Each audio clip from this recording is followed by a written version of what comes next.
હોય ને દરેક જો 5 મહાભૂત છે ને આપણા પંચ મહાભૂત, તો અગ્નિના જીવ પણ છે. અગ્નિમાં તો બળી ન જાય. તો એ તમે જૈનોને પૂછો તો કહેશે અગ્નિ કાય જીવ, જલ કાય જીવ, જળના જીવ છે. દરિયાના તળિયે જીવ હોય છે ને એ ક્યાં શ્વાસ લેવા, ક્યાં લે? એ પાણીમાંથી પ્રાણ મેળવી લે. પાણીમાં પ્રાણવાયુ છે જ ને, એમાંથી જળ બને, ઓક્સિજન છે જ, એમાંથી લોકો એને અંદર રચના આવી હોય છે, એક ટીપું પાણી કે એમાંથી ઓક્સિજન આવી જાય અને પાણી વધારાનું નીકળી જાય. ભગવાને તો અદ્ભુત રચનાઓ કરી છે.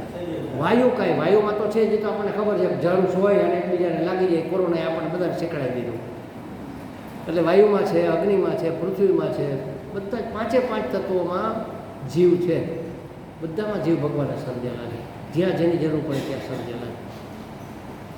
તો કહે છે કે એ સગુણ સાકારનું ધ્યાન કરતાં કરતાં ધીમે ધીમે મન, ધૈર્યવાન મન, પ્રશાંત મન એટલું પ્રબળ બની જાય કે એ નિર્ગુણ નિરાકારને પણ પછી અનુભવી શકે. અને એવી રીતે મહાત્માઓ એની અનુભૂતિ કરતા હોય છે. કોણ કરતા હોય છે? મુનિ ધ્યાત્વા મુનિ, એના પછીનો શબ્દ જુઓ, ધ્યાત્વા મુનિ ગચ્છતિ ભૂત યોનિમ. ધ્યાત્વા એટલે ધ્યાન કરે છે. મુનિ લોકો ધ્યાન કરે. મુનિ કેને કહેવાય? મનનશીલ હોય, મૌન હોય અને મનનશીલ, સતત ચિંતન ચાલતું હોય કે ક્યાં શું, કેવી રીતે ભગવાને આ બધી લીલાઓ કરી, કેવી રીતે આ ક્રિએશન થયું, આ પૃથ્વી ક્યાંથી આવી, આ પંચ મહાભૂત ક્યાંથી આવ્યા, વાસ્તવમાં શું છે, જગત મિથ્યા કેવી રીતે છે, બ્રહ્મ સત્ય કેવી રીતે છે. સતત મનન ચાલે. મનન જ મહત્ત્વની વસ્તુ છે, સમજો. મનન એટલે જ જેને આપણે ચિંતન કહ્યું કે મનન કહ્યું, એ ચિંતન એટલે નિધિધ્યાસન. જે આપણને સમજાણું છે એને દ્રઢ કરવા માટે આપણે કારણ સહિત ટેકનિક વાપરીએ કે આ શરીર હું નથી એમ કહેવાથી કંઈ આપણે શરીર નથી એવું મન માની નથી લેવાનું. મનને મનાવવાનું છે ને, એટલે એને આપણે તર્ક આપવું પડે, યુક્તિ આપવી પડે કે ભાઈ બાળપણનું શરીર ગયું, જુવાનીનું શરીર ગયું, પુખ્ત જ્યારે થયા, પેલે શું કે પ્રૌઢ અવસ્થા, એનું શરીર ગયું, હવે તો વૃદ્ધ થયા, બધા શરીર ગયા, પણ હું તો છું. પોણા ભાગની જિંદગી વહી ગઈ, હું તો આખો છું. તો આ શરીરની જિંદગી કે આ શરીર હું ન હોય એમ તર્ક આપવો પડે આપણે મનને. ત્યારે મન માને. જાણતા સબ હે, માનતા કોણ હે? બધા જ જાણે છે, કોઈ માનતા નહીં है. क्यों नहीं मानता? मन नहीं मान रहा ना, उसको तर्क देना पड़ता है कि ये देह में कैसे नहीं. तो ऐसा जो मनन कंटिन्यू मौन रहकर जो मनन करता है, एकांत सेवन करके जो मनन करता है, उसका उस साधक का नाम है मुनि. वह ध्यान करते हैं. ध्यान में ऐसा ही चिंतन करते हैं, माने निधिध्यासन. ध्यात्वा मुनि गच्छति भूत योनि. ऐसे परमेश्वर का ध्यान चिंतन करके मननशील मुनि सर्व प्राणियों के कारण रूप परमात्मा को प्राप्त हो जाते हैं. वो परमात्मा को पहचान लेते हैं. समस्त जगत के सार तत्व में, अधिष्ठान में वो मिल जाते हैं. माने अधिष्ठान, मैं माने आत्मा. हमने कल देखा था कि मैं कितना बड़ा, कई बार ये बात हुई, मैं तो बस इतना हूँ. इतना नहीं, मैं अपने आप को मैं कहता हूँ. आप क्या कहते हैं अपने आप को? मैं कहते हैं ना. तो पुरुष, हर एक पुरुष अपने आप को मैं कहता है. तो हर एक स्त्री क्या कहती है? वो भी अपने आप को मैं कहती है. तो पशु पक्षी भी अपनी भाषा में अपने आप को मैं ही कहते होंगे. जैसे हमारी भाषा है गुजराती, तो हूँ कहिए, हिंदी में मैं कहते हैं, इंग्लिश में आई कहते हैं. उसी तरह पशु अपनी भाषा में भैं, इसका अर्थ भैं का मतलब मैं होता होगा. बकरी बे करे, इसका अर्थ मैं होता होगा. आप हमें क्या पता? पक्षी बोलते हैं जो ची ची करते हैं, तो उसका अर्थ कोई मैं ही होता होगा, उसकी भाषा. हर एक अपने आप को मैं कहता है. तो अब मैं कितना बड़ा, देखो, सर्वव्याप्त है, उसी का नाम आत्मा है. आत्मा एक ही है, सर्व में बसा हुआ, सर्व क्षेत्रों में बसा हुआ क्षेत्रज्ञ, जिसको साक्षी कह लो. साक्षी, सबका साक्षी, अपने आप का साक्षी है. जब हम अपने आप के साक्षी बन जाते हैं ना, तब सबके साक्षी बन जाते हैं, क्योंकि आत्मा तो एक ही है, मैं तो एक ही है. जब आप जो भी बनो, आप परिचिन हो जाओ तो सबको परिचिन कर दोगे. आप अपने आप को शरीर देह मानते हैं, तो इसीलिए सबको देह मानते हैं.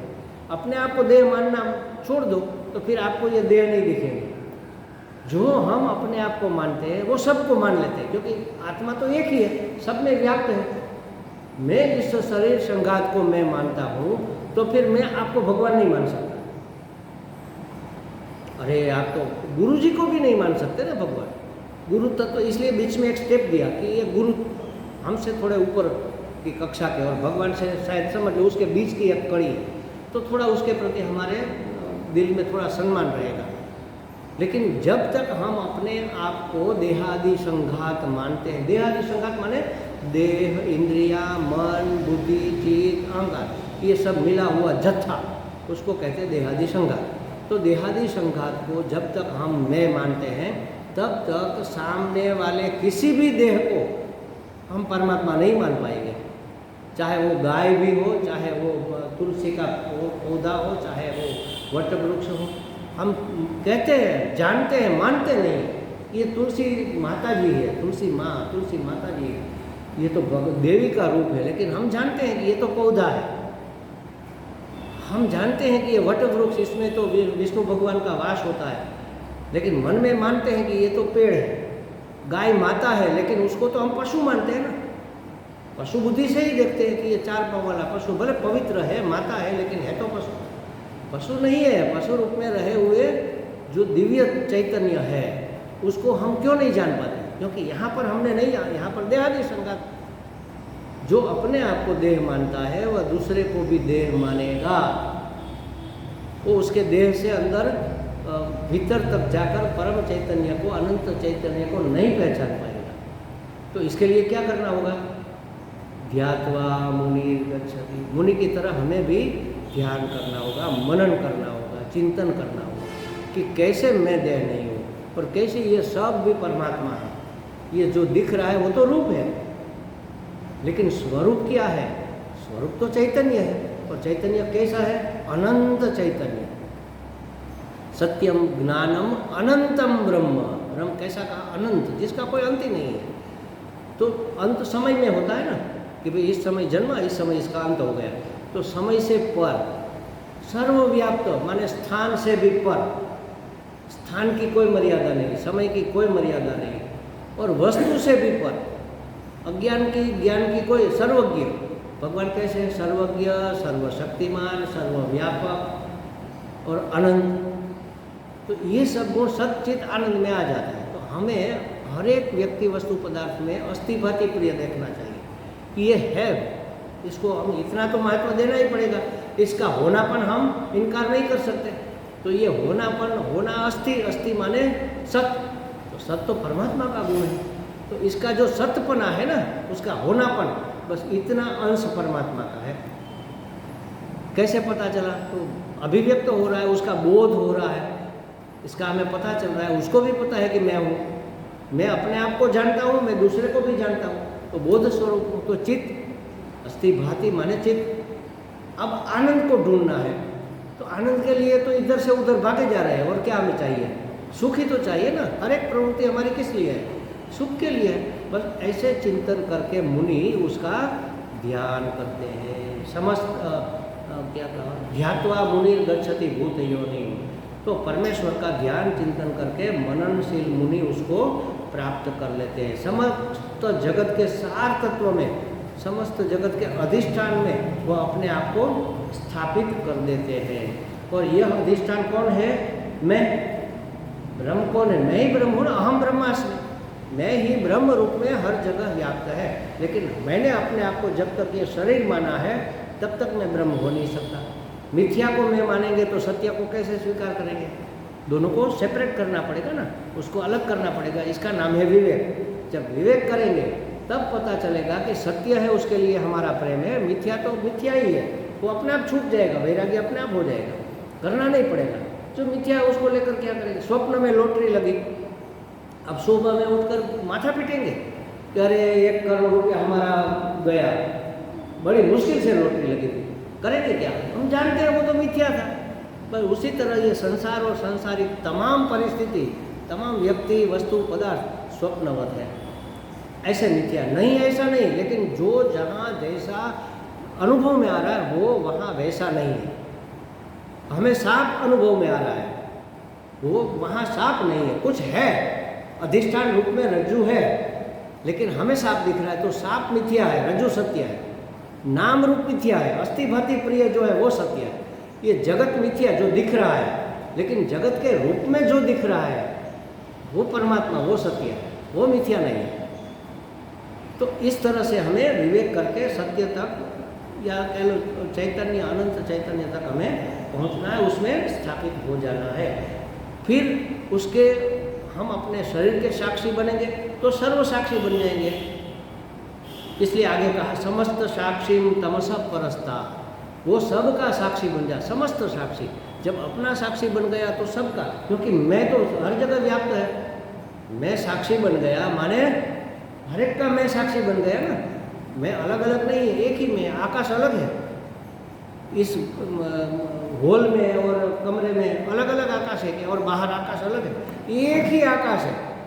हमें इस दीवार के कारण लगता है कि ये अलग आकाश है। दीवार तो हमने व्यवहार के लिए बनाई है ना।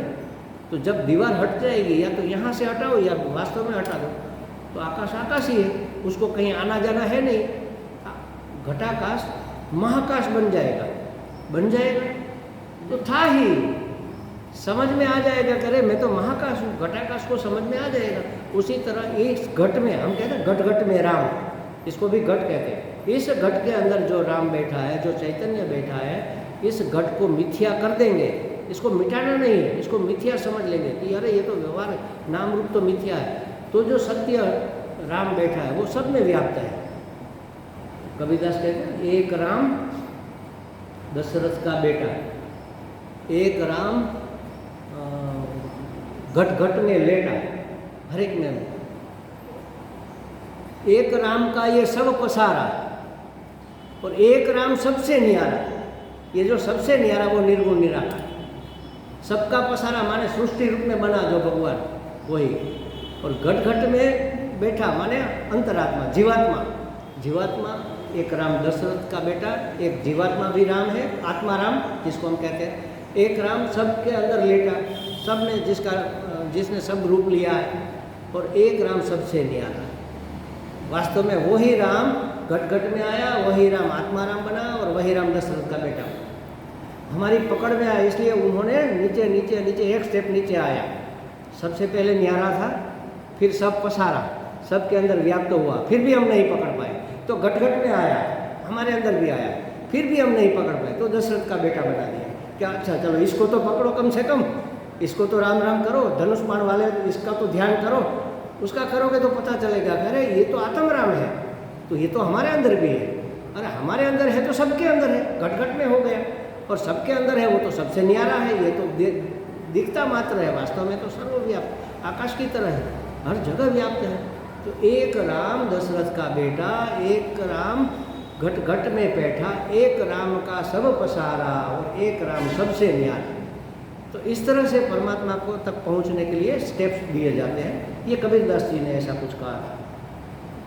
तो समस्त साक्षी में अपने आप को जो साक्षी जान लेता है वो सबका साक्षी हो जाता है, क्योंकि सबका मैं एक ही है, सबकी आत्मा एक ही है। प्रातः स्मरण स्तोत्र भगवान शंकराचार्य जी ने बहुत सुंदर लिखा है, और कभी मौका मिला तो शायद हमने लिया था सबसे पहले यहाँ पर। अरुणाबेन याद છે તમને? सबसे मोटी बेन હતા ત્યારે પહેલી વખત 2015-16 15 लगभग प्रातः स्मरण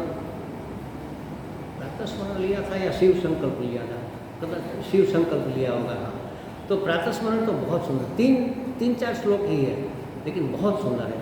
जब सुबह में हमारी नींद खुलती है ना, समझो अभी हम जागे नहीं है, उठे नहीं है, बैठे नहीं है, चले नहीं है, बस नींद टूटी, उस समय हम न तो ये जानते हैं कि मैं स्त्री हूँ, मैं पुरुष हूँ, न तो ये जानते हैं कि कहाँ पर मैं हूँ, कितना समय हुआ, कौन सा स्थान है, सिर्फ चेतना आई बस। तो वो क्षण है, उसको पकड़ लो तो आप परमात्मा को पहचान जाओगे, वही आप हो। तो बहुत 4 श्लोक में बहुत सुंदर स्तुति की है, समझने जैसी। हमने कहीं ली थी, शायद हरिद्वार में इसका कैंप किया था, पूरा 10 दिन तक इसको समझ, 4 श्लोक 10 दिन तक चले थे। तो उसमें एक श्लोक आता है प्रातः स्मरामि, वो बीच में से एक जो मंत्र आता है श्लोक, यत् स्वप्न जागर सुषुप्तम वैति नित्यं तद्ब्रह्म निष्कलमहं न च भूतसंगः। क्या कहते हैं? तद ब्रह्म अहम अस्मि, वह ब्रह्म में हूँ जो जागते ही अंदर स्फुरित होता है अहम अहम अहम, इस रूप में मैं, वो मैं ब्रह्म हूँ, वह ब्रह्म मैं हूँ। तो वह ब्रह्म, वह चैतन्य मैं ही हूँ, जो जागृत, स्वप्न और सुषुप्ति को प्रकाशित करता है। जागृत में भी, स्वप्न में भी, सुषुप्ति में भी। अब जागृत का तो पता है, स्वप्न में भी पता है कि हमने ये स्वप्न देखा। सुषुप्ति में उठने के बाद हम कहते हैं आज बड़ा मजा आया, बड़ा सुख से सोया। किसको पता चला वहाँ सुख था? कोई था, कोई जो चैतन्य था वही मैं हूँ, जो स्वप्न में भी था और सुषुप्ति में, गाढ़ निद्रा में भी था। तो कहते हैं सबको प्रकाशित करने वाला, प्रकाशित माने अनुभूति उसकी करने वाला। सुख से सोया, सोने की अनुभूति किसको हुई? जिसको अनुभूति हुई उसको जानने वाला जो है चैतन्य, उसको प्रकाशित करने वाला जो चैतन्य, वो मैं हूँ। तीनों का साक्षी, उसको प्रकाशित करने वाला साक्षी मैं हूँ। मैं सिर्फ अपने व्यक्तित्व का ही साक्षी नहीं, अपितु समष्टित्व का साक्षी हूँ, क्योंकि मैं तो व्याप्त है, इसलिए समष्टित्व का भी मैं साक्षी हूँ। आत्मा एक ही होने के कारण जब कोई अपने आप को साक्षी भाव में स्थापित करता है, तब समष्टि के भी साक्षी भाव में अपने आप स्थापित हो जाता है, क्योंकि आत्मा एक है। इसलिए साक्षी की साधना बहुत महत्वपूर्ण है हमारे। हमेशा साक्षी बने रहो, बस चलते हैं तो चलने का साक्षी बनो कि हमारे पाँव उठ रहे, एक पाँव यहाँ पड़ा, दूसरा पाँव उठा। खाते हैं तो एक एक हाथ उठा, मुंह चला, स्वाद आया, सबका साक्षी। जैसे मैंने कहा था ना, स्नान करते हुए ये आसान है, पानी ऊपर से डालो, ठंडा पानी, वो रेलो चाले ने એની સાથે સાથે તમે જોતા જાઓ, બસ हाँ અહીંયા ठंडू लगी गયું, તમે साक्षी बनी गए। पानी बहता है, हम उसको देखने वाले मात्र, देखने जानने वाले। तो જોવા જાણનારા, જોનારા જાણનારા, એનું નામ है साक्षी, वही साक्षी है। तो अपने आप को जो जान लेता है वो जगत का भी, समष्टि का भी साक्षी हो जाता है। समष्टित्व के लिए भी हमारे अंदर साक्षी भाव आ जाता है। क्यों? क्योंकि आत्मा एक ही है, एक ही आत्मा है तो सब में व्याप्त है।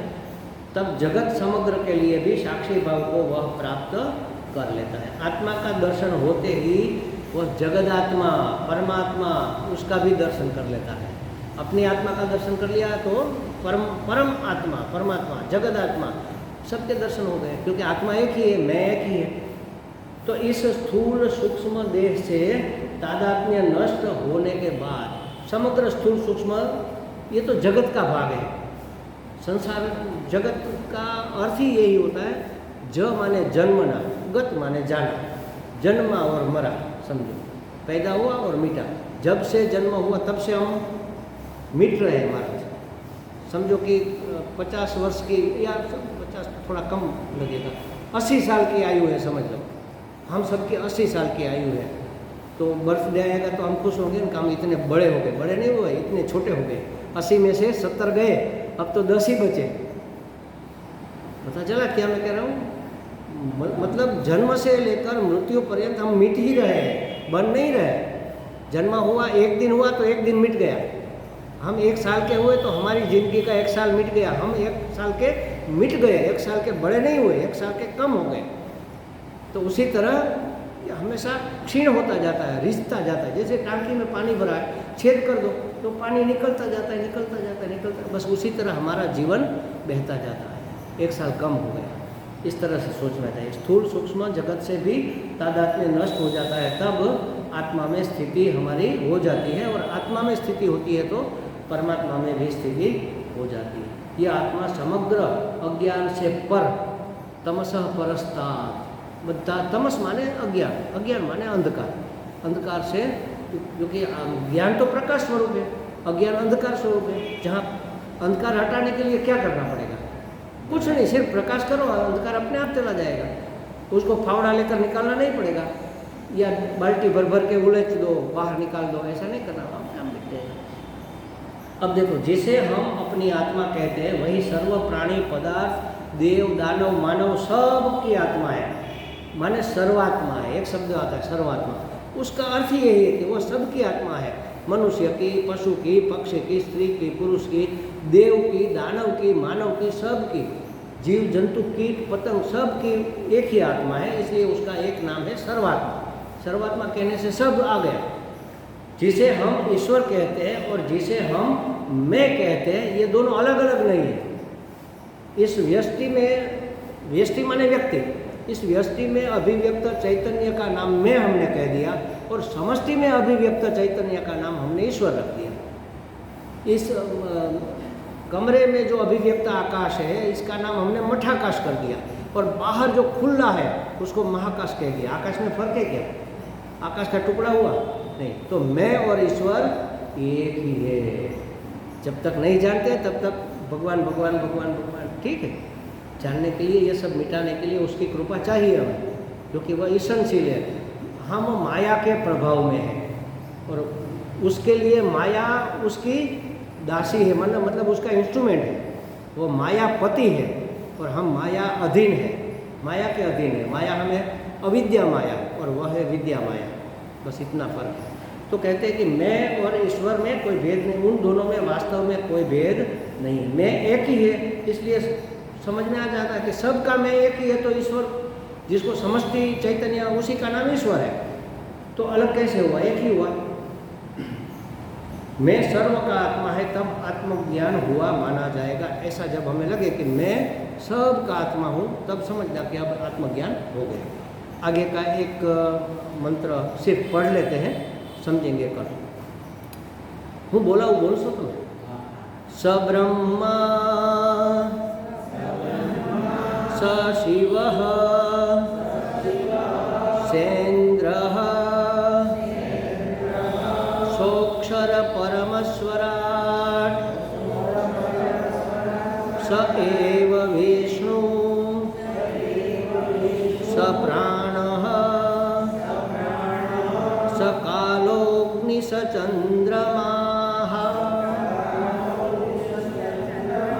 हाँ देखो, यहाँ अलग अलग नाम दिए हैं जिसको हम पहचानते हैं कि चंद्र भी वही है, ब्रह्मा भी वही है, विष्णु भी वही है। अलग अलग भूमिका अदा करने के लिए ये उसके अलग अलग रूप है और रूप जिसका होता है उसका कोई नाम होता है। तो नाम को पकड़ेंगे तो नाम ही अपने आप वश में आ जाएगा। शक्ति को पहचान लेंगे तो शक्तिमान की पहचान हो जाएगी। तो इस तरह से यहाँ समझाते हैं, कल देखेंगे। ओम पूर्णमदः पूर्णमिदं पूर्णात् पूर्णमुदच्यते पूर्णस्य पूर्णमादाय पूर्णमेवावशिष्यते। ओम शांति शांति शांति। हरि ओम। श्री गुरुभ्यो नमः। हरि ओम।